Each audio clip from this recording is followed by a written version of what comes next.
प्रथम वर्ष विज्ञान के सभी विद्यार्थियों का उनकी केमिस्ट्री की कक्षा में स्वागत है।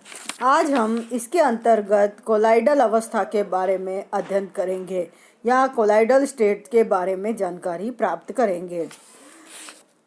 1861 में थॉमस ग्राहम ने अपने अनुसंधान के द्वारा द्रव माध्यम में विभिन्न पदार्थों के विसरण पर आधार पर पदार्थों को दो भागों में बांटा, एक क्रिस्टलॉइड और दूसरा कोलाइड। क्रिस्टलॉइड और क्रिस्टलाभ, जिन्हें हिंदी में कहते हैं, ऐसे पदार्थ जो विलयन में शीघ्रता से विसरित हो जाते हैं तथा शीघ्रता से जांतव्य एवं वनस्पति झिल्ली के आर पार हो जाते हैं, जैसे यूरिया, शक्कर, लवण इत्यादि। उन्हें हम क्रिस्टलाभ या क्रिस्टलॉइड्स के अंतर्गत रखते हैं। यानी क्रिस्टलीय पदार्थ वे पदार्थ होते हैं जो विलयन में सरलता से विसरित हो जाते हैं और सरलता से ये सभी तरह की झिल्ली से आर पार हो जाते हैं। दूसरे प्रकार के पदार्थ हैं कोलाइड्स।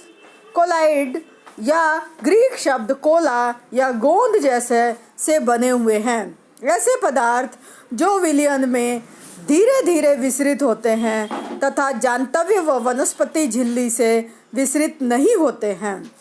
उदाहरण starch, gelatin, albumin, silicic acid, protein इत्यादि। इस वर्ग के पदार्थ सामान्यतः अक्रिस्टलीय या श्लेषी जिलेटिनस परिस्थितियों में उपस्थित होते हैं। तो कोलाइड कौन से पदार्थ हैं जो कि जांतव्य और वनस्पति झिल्ली से आर पार नहीं होते हैं और जो विलयन है वो धीरे धीरे इसका विसरित होता है। इसके उदाहरण कौन कौन से हैं? स्टार्च है, जिलेटिन है, एल्ब्यूमिन है। तो ये सब इसके उदाहरण हैं।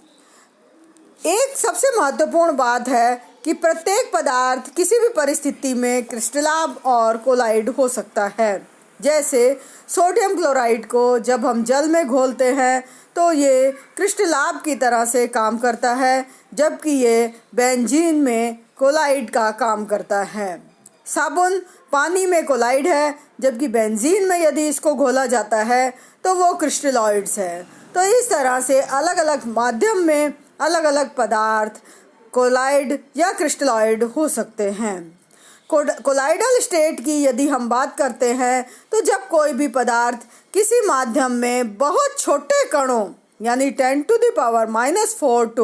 10⁻⁻7 सेंटीमीटर आकार के कण माध्यम में डिस्पर्स्ड होता है तो वह उसकी कोलाइडल अवस्था कहलाती है। यानी कोलाइडल अवस्था के जो डिस्पर्स्ड माध्यम के पार्टिकल्स हैं उनका पार्टिकल साइज 10⁻⁻⁴ to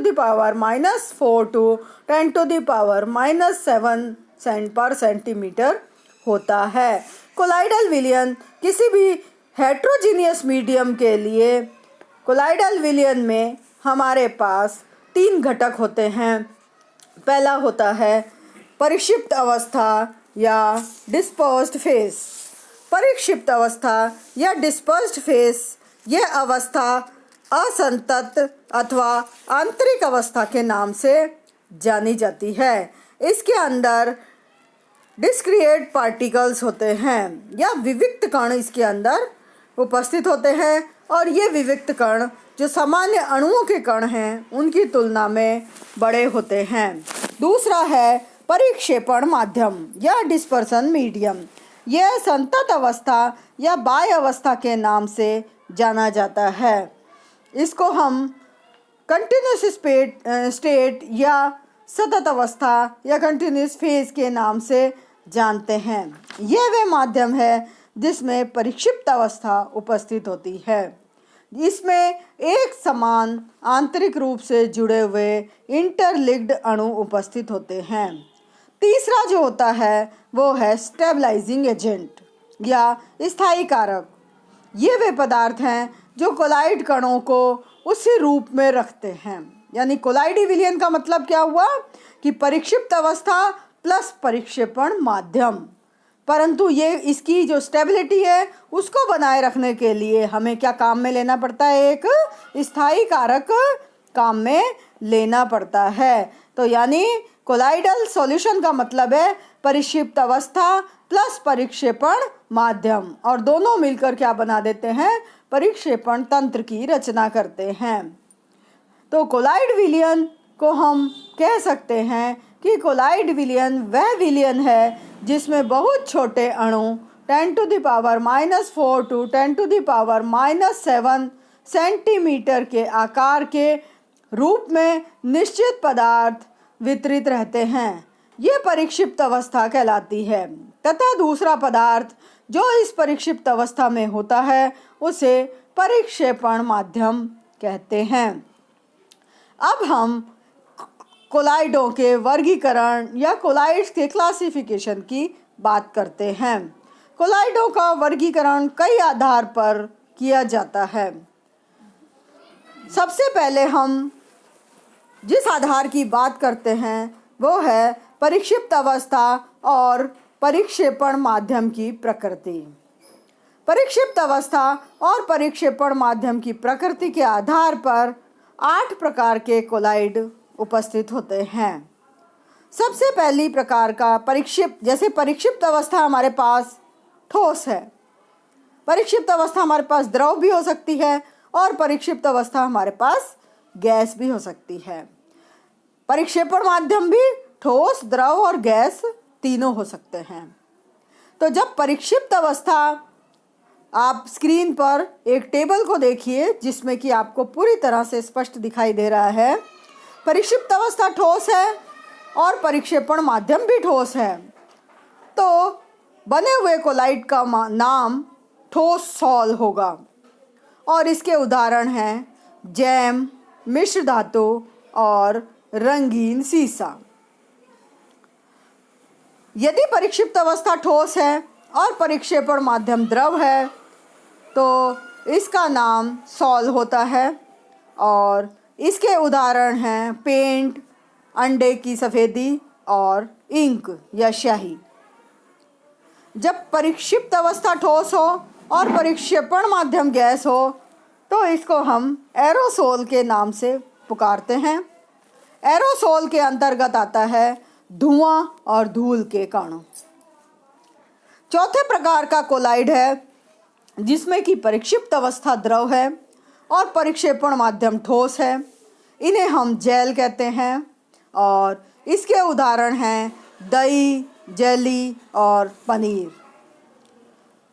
अगले प्रकार का कोलाइड, पांचवें प्रकार का, इसमें परिक्षिप्त अवस्था द्रव है और परिक्षेपण माध्यम ठोस है। इसे हम जेल कहते हैं। जेल के अंदर दही, जेली और पनीर आ जाता है। अगली है परिक्षिप्त अवस्था भी द्रव है और परिक्षेपण माध्यम भी द्रव है। इस प्रकार के कोलाइड जेल या पायस कहलाते हैं। इसके उदाहरण हैं दूध, मक्खन और क्रीम। छठी प्रकार का कोलाइड है जिसमें परिक्षिप्त अवस्था द्रव है और परिक्षेपण माध्यम गैस है। इसको हम द्रव एरोसोल कहते हैं, जैसे कोहरा, बादल आदि। अगली प्रकार का कोलाइड है जिसमें परिक्षिप्त अवस्था गैस है और परिक्षेपण माध्यम ठोस है। उसको हम ठोस झाग कहते हैं और इसका उदाहरण है केक, लावा और झाग। लावा ज्वालामुखी के फटने के पश्चात निकलने वाला पदार्थ होता है जिसमें बहुत सारे मेटल और दूसरे पदार्थ पिघली हुई अवस्था में होते हैं। अगली प्रकार का कोलाइड है जिसमें परिक्षिप्त अवस्था गैस है और परिक्षेपण माध्यम द्रव है, वो झाग कहलाता है और इसका उदाहरण है साबुन के झाग।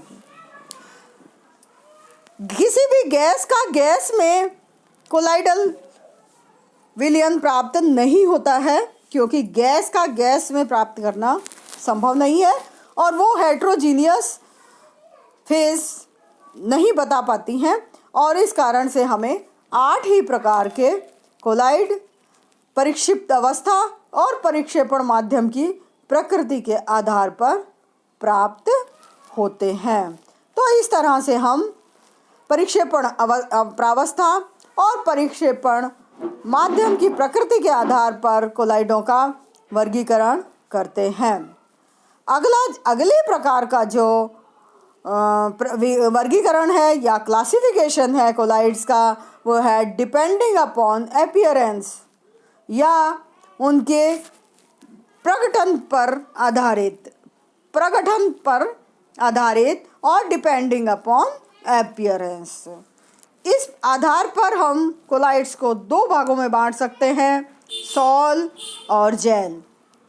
सॉल, जब कोलाइडी विलयन द्रव अवस्था में उपस्थित हो तो उसे सॉल कहा जाता है, यानी डिस्पर्सन मीडियम जल तो जलीय सॉल, और डिस्पर्सन मीडियम अल्कोहल तो अल्कोहल सॉल। दूसरा है जेल। यदि कोलाइड ठोस अवस्था में हो तो उसे जेल कहते हैं।